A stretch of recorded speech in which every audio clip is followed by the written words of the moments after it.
Belakangan ini banyak sekali pernyataan-pernyataan Mahfud MD yang menyinyiri. Bahasa apa itu menyinyiri?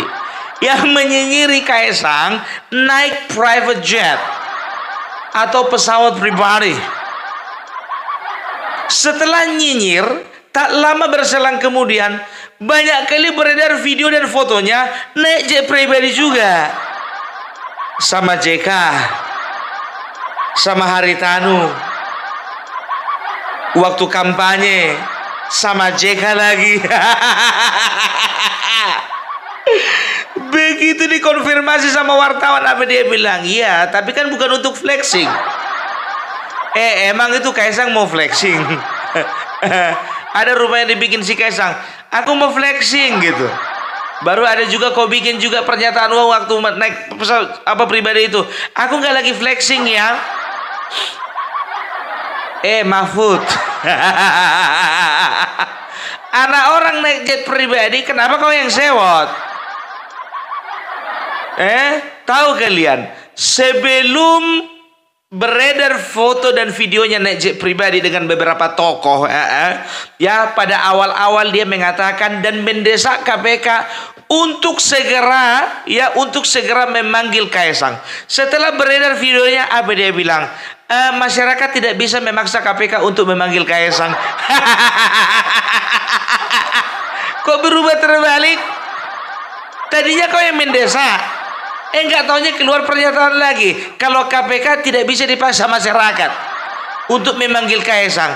Buah doh, sehat doh. Aduh Pak Mahfud, aku tahu kau sudah bikin podcast Mahfud MD Official, tahu. Tapi nggak semuanya juga mau kau jadikan materi. Kalau mau jadikan materi ya pilih-pilih lah. Kau sama aku beda. Kalau aku semuanya bisa ku jadikan materi. Kalau kau jangan, bahaya. Masih kepingin jadi menteri? Masih kepingin jadi ketua MK? Masih pengen punya posisi? Hati-hati. Kalau aku sih bebas-bebas aja Pak Mahfud. Ya, jadi nggak ngerti aku bagaimana si Mahfud MD ini ya. Makin lama makin benci kali sama Jokowi. Nggak ngerti. Nggak sama bapaknya aja, sama anaknya juga. Nggak sama anaknya aja, sama istri anaknya juga. Bukan sama anak perempuannya, sama menantu laki-lakinya juga. Dosa berupaya dibikin Jokowi sama Amo. Aku kalau menurutku ini kebawa kesal. Kenapa bilang? Ya, semenjak 2019 yang lalu. Jadi 2019 yang lalu ternyata kan bukan Ma'ruf Amin Kian yang jadi wakil presiden. Pilihan waktu itu ternyata jatuh ke tangannya Mahfud MD ya, pilihan dari Bapak Jokowi. Tapi last minute ya, entah dasar pertimbangan apa, entah dasar perubahan apa, akhirnya 2 jam sebelum pengumuman, sebelum pendaftaran, ternyata Mahfud MD diganti sama Ma'ruf Amin. Ujung-ujungnya apa? Gigit jari dia. Padahal udah kepengen kali dia jadi calon wakil presiden. Sehingga dia mengakui di salah satu podcast bahwasanya kala itu saking ambisinya dia bayar orang atau juga stafnya, anggotanya untuk menggembar-gemborkan di media sosial. Rupanya nggak jadi. Itu kesalahan dia yang pertama. Oke lah, nggak apa-apa ya. Sebagai pembalut hati jadi Menko Polhukam lah dia. Ternyata tahun 2024 ini ya, Bapak Jokowi sendiri kan mengakhiri masa jabatannya. Akhirnya pada saat itu ya Bapak Jokowi mengendorse yang namanya Ganjar Pranowo. Masih ingat kasih kode rambut putih, wajahnya agak berkerut. Jadi waktu itu yang namanya si Mahfud MD ini sudah mendapat sinyal bahwasanya calon kuat pada saat itu untuk jadi presiden adalah Ganjar Pranowo, dan dia yakin bahwasanya Presiden Jokowi akan mengendorse total Ganjar Pranowo dengan dirinya, ya, karena memang saat itu dia itu yakin sekali bahwasanya dia akan menjadi wakil presiden pilihan rakyat, kan begitu, dengan harapan di-endorse oleh Joko Widodo, karena dia yang pertama endorse dari Joko Widodo, yang kedua nggak perlu keluarkan biaya, saat itu, yang ketiga dapat dapat dukungan total dari Ibu Megawati, pokoknya di atas angin lah dia. Begitu di tengah jalan, endorse Bapak Jokowi berubah haluan ke Bapak Prabowo, ya kan? Ujung-ujungnya Pak Prabowo menang, terjungkallah yang namanya Mahfud MD, nggak jadi untuk kedua kalinya menjadi wakil presiden. Bang Uy. Itu mungkin bencinya kawan ini ngeliat si Joko Widodo. Gara-gara kawan ini nggak tercapai-capai mimpiku, pikirnya kan. Ya, istilahnya sikap-sikap orang kolot lah. Kesal sama bapaknya, sama anaknya pun kesal dia. Kesal sama bapaknya, sama istrinya pun kesal dia. Ya kan, nggak dewasa gitu loh. Makin tua kok makin gitu sih Pak Mahfud. Sadar diri loh Pak Mahfud, eling. Coba gini aja dulu, maunya untuk nextnya ke depan, ya. Ketika Bapak Mahfud, ya, kepengen sekali lagi, mana tahu, kita nggak tahu ya, mana tahu Bapak Mahfud sekali lagi, ya, diusung untuk menjadi wakil presiden misalnya. Sebelum pendaftaran, ya, Bapak Mahfud keliling dulu. Tanya dulu presiden incumbent, kira-kira endorse-nya ke arah siapa? Gitu. Dipastikan dulu Pak Mahfud, biar jangan kecewa untuk sekian kalinya. Aduh, tapi ngomong-ngomong sekarang Pak Mahfud non-job ya. Aduh, makanya punya banyak waktu ya untuk nyinyirin Kaesang ya. Punya banyak waktu ya untuk nyinyirin Joko Widodo ya. Tenang aja Pak Mahfud, 2 bulan lagi itu. Kalau Bapak Mahfud ingin kembali meniti karir di dunia perpolitikan dan hukum di Indonesia ini, dekat-dekat sama Pak Prabowo lah. Tapi dia pun juga berpikir keras, ya, percuma mendekati Prabowo. Karena gimana pun juga ketika Bapak Joko Widodo sudah purna tugas, dia tetap ditempatkan menjadi orang istimewa oleh Bapak Prabowo. Makanya perhatikan aja, yang namanya Mahfud MD, kita lihat 5 tahun ini nyinyir. Iya, dia adalah pelaku nyinyir yang independen. Karena apa? Karena tidak terikat partai manapun. Dia hanya terikat pada Mahfud MD official. Kok hampir sama ya sama Amin Rais, belakangnya ada official. Belajar sama Amin Rais ya. Aduh Pak Mahfud, malu dong Pak Mahfud ya. Coba lihatlah itu, ya kan, begitu keluar pernyataan mengenai memaksa KPK untuk memanggil Kaesang, ya. Ternyata apa coba? Banyak kali keluar foto-fotomu kan? Ada pula beberapa videomu lagi jalan sama Haritanu kan? Ya kan? Ada juga kau naik jet pribadi waktu itu dalam rangka kalau nggak salah itu kampanye, ya kan?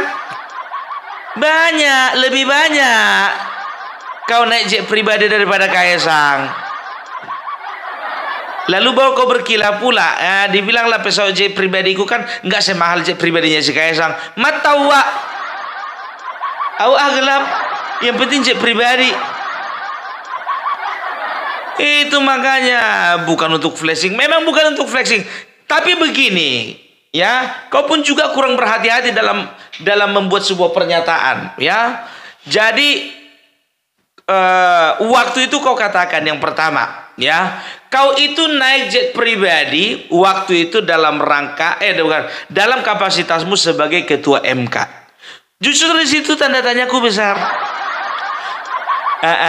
Kenapa waktu kau jadi ketua MK, ngapainlah kau pakai pesawat pribadinya Yusuf Kala? Terjebak kau kan? Ngapain coba? Katanya khotbah ya. Masa Ketua MK loh, MK. Setelah itu nampak ya sebuah video waktu kau dengan Haritanu. Itu mau ngapain, Pak? Itu yang kau pakai baju batik itu loh. Pak Haritanu pakai baju warna putih. Kamu ketahuan. Baru setelah itu tahun 2022 katanya. Pergi lagi nih pejabat apa namanya pakai jet pribadi sama siapa? Sama Pak JK juga. 2022 kalau nggak salah kau jadi Menko, iya kan? Menko Polhukam. Sekarang gimana ceritanya itu? Kau Menko Polhukam. Apa kaitannya? Kan bisa pakai pesawat komersil. Kalau dikembalikan contohnya kata-kata itu samamu, gimana coba? Kaisang bukan pejabat publik. Kaisang bukan penyelenggara negara. Kaisang bukan seorang pejabat negara. Bukan. Kau naik pesawat pribadi dalam kapasitasmu selalu dalam pejabat negara. Gitu loh. Jadi lebih patut dicurigai kau daripada Kaisang. Makanya begitu ketakutan kau malu sendiri. Kau bilanglah sekarang rakyat tidak punya hak. Ya, tidak perlu memaksa KPK untuk mempertanyakan kepada Kaisang. Kok milunak sih? Kemarin keras sekali. Iya, flexing. Kaisang pun juga bukan mau flexing, mau ke sana. Dia itu ngantarkan istrinya. Ya kan, untuk belanja keperluan apa namanya? Yang pertama kan istrinya juga kan sedang kuliah di sana. Baru yang kedua kalau nggak salah istrinya sedang mengandung ya. Udah pasti anak Kaisang lah, bukan anak yang lain. Ya. Jadi wajar lah dia ingin memberikan yang terbaik. Ya mungkin dia lagi ngobrol-ngobrol, atau mungkin dia pas lagi main golf contohnya ya kan, sama pemilik pesawat jet pribadi itu. Contoh lagi ngobrol satu meja begini, itulah aku mau pergi pula aku ke Amerika besok. Ngapain Sang? Kata yang punya pesawat ini kan, istriku lagi apa, dia lagi apa namanya ada menyelesaikan kuliah di sana kan begitu. Sekalian juga beli keperluan apa bayi gitu kan. Oh gitu ya. Udah gini aja lah daripada capek-capek. Udah kau pakai pesawat aja, apa pakai pesawat aku aja lah. Gak usah kau pikir-pikir lagi lah. Pakai aja lah. Enggak apa-apa tuh Mas. Enggak apa-apa lah, kayak orang lain aja kau bikin. Percuma bestie kita. Nanti ada yang nyinyir loh. Siapa yang nyinyir? Mahfud MD. Biarin aja. Entah dia juga udah pernah pakai pesawatku. Mana tahu gitu dibilangnya. Itu kan bicara pertemanan gitu loh, ya kan? Jadi jangan ada bicara tentang flexing apa segala macam. Ingat, orang kalau memang betul itu pesawat charternya itu 1 jam itu 256 juta. 1 jam. Jadi kalau dihitung, dikalkulasikan selama dia di Amerika Serikat itu dapat angka sekitar 86 miliar. 86 miliar. Ku bilang sama kau, ya Mahfud, ya sama ya kita, sama-sama nggak pernah dijumpa uang 86 miliar. Bagi namanya konglomerat, uang itu nggak jadi masalah. Bagi namanya konglomerat, ya orang kaya, betul-betul kaya, yang namanya sama kawan, kalau sudah solidaritasnya itu sama kawan, jangankan cuman pesawat biar tahu kau, rumah pun dipinjami. Uang sebanyak apa dipinjami? Modal sebanyak apa dipinjami? Cuma istri aja nggak dipinjami. Itulah namanya berkawan. Gitu loh. Sekarang apa? KPK nggak mau kan manggil yang namanya Kaisang kan? Karena apa? Bukti yang mengarah kepada gratifikasi itu nggak ada. Gitu loh. Ya. Sementara yang jadi pejabat publik siapa? Kan bukan Kaisang, bapaknya. Yang melaporkan siapa? Bukan Kaisang. Kalaupun ada gratifikasi, yang melaporkan kepada KPK itu adalah Bapak Joko Widodo. Sampai sekarang Kaisang tidak memberi klarifikasi. Karena apa? Karena Bapak Joko Widodo sendiri yang menjadi bapaknya itu tidak ada melaporkan kepada KPK. Karena apa? Karena memang tidak ada gratifikasi. Susah kali. Mengacu dulu kita kepada Undang-Undang nomor 31 tahun 1999, junto Undang-Undang nomor 20 garis miring 2002 tahun 2001. Mengerti dulu kalian apa namanya gratifikasi. Di konten sebelumnya juga udah aku sampaikan itu. Nggak mungkin 2 kali ku bikin. Tapi itulah ya. Nggak tahu aku semenjak dia ini masuk ke kandang banteng si Mahfud MD ini, sengklek otaknya. Yang nggak perlu dikomentari, komentari. Yang nggak penting dikomentari, dikomentari. Yang penting nggak dikomentari. Coba dulu komentar dulu masalah demo yang kemarin. Yang bakar bendera merah putih. Kau bilang kau itu merah putih. Mana? Ada nggak usahamu? Komentari dulu. Komentari juga itu mahasiswa yang kemarin itu melakukan sebuah aksi mendukung pemerintahan Joko Widodo. Komentari dulu. Komentari. Itu mahasiswa ya, bukan mahasiswa. Gitu loh ya, Pak Mahfud.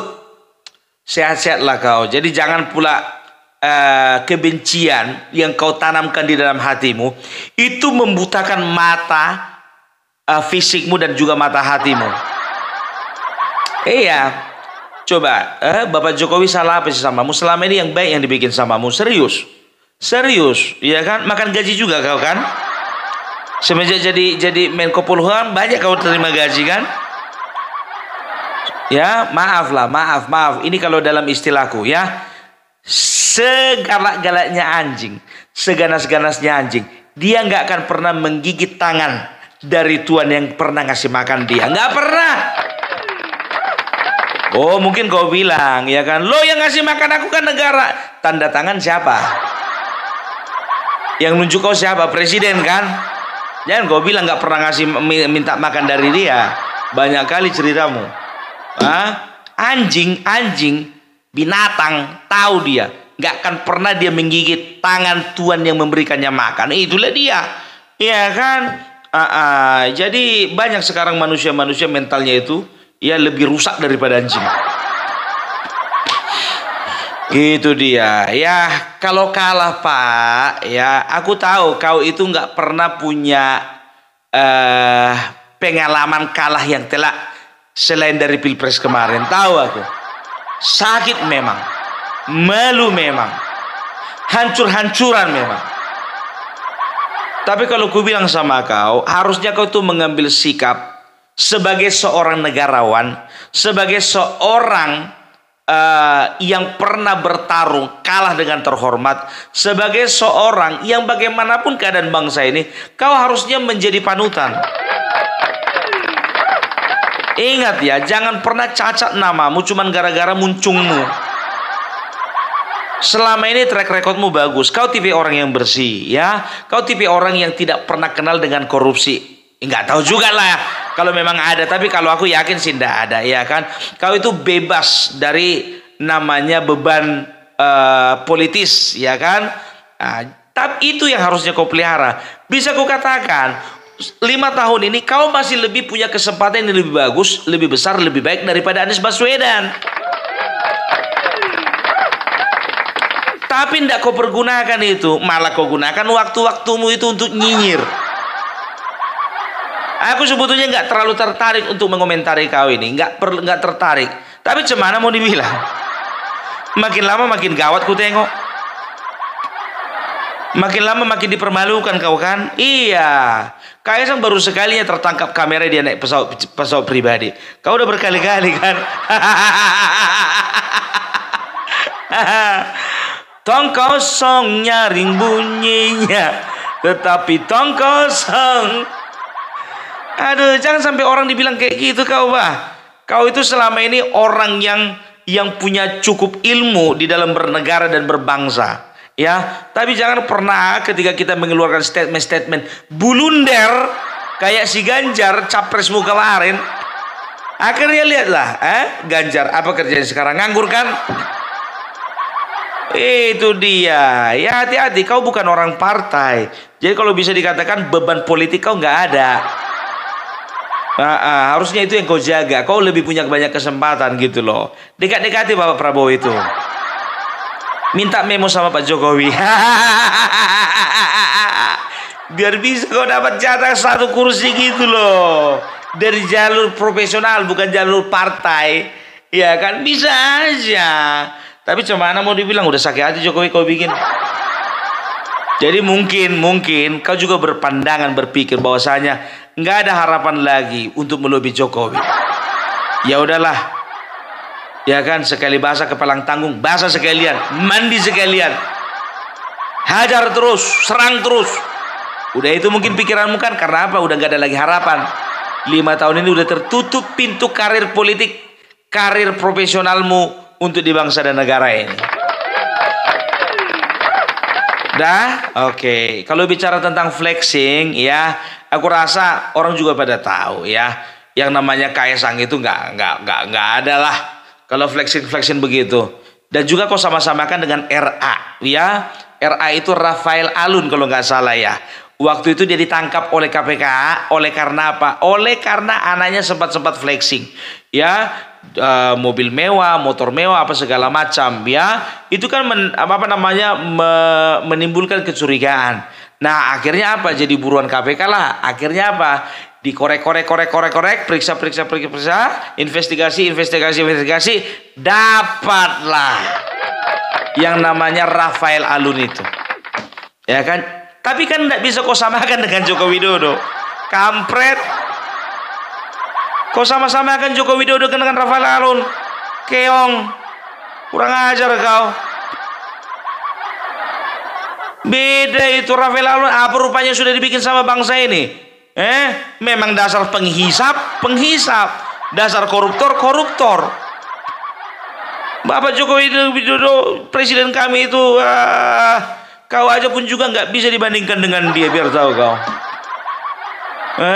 Nggak ada. Apa yang kau lakukan sama bangsa ini 1/10 dari Joko Widodo, nggak ada. Iya, ya, bukan sok-sokan ya. Karena ya itu menilai. Aku suka-suka aku lah menilai orang. Gitu loh, ya. Ya udahlah, sadar diri aja lah bos, sadar diri. Ya, oke. Salam Parabelak, salam NKRI, NKRI harga mati.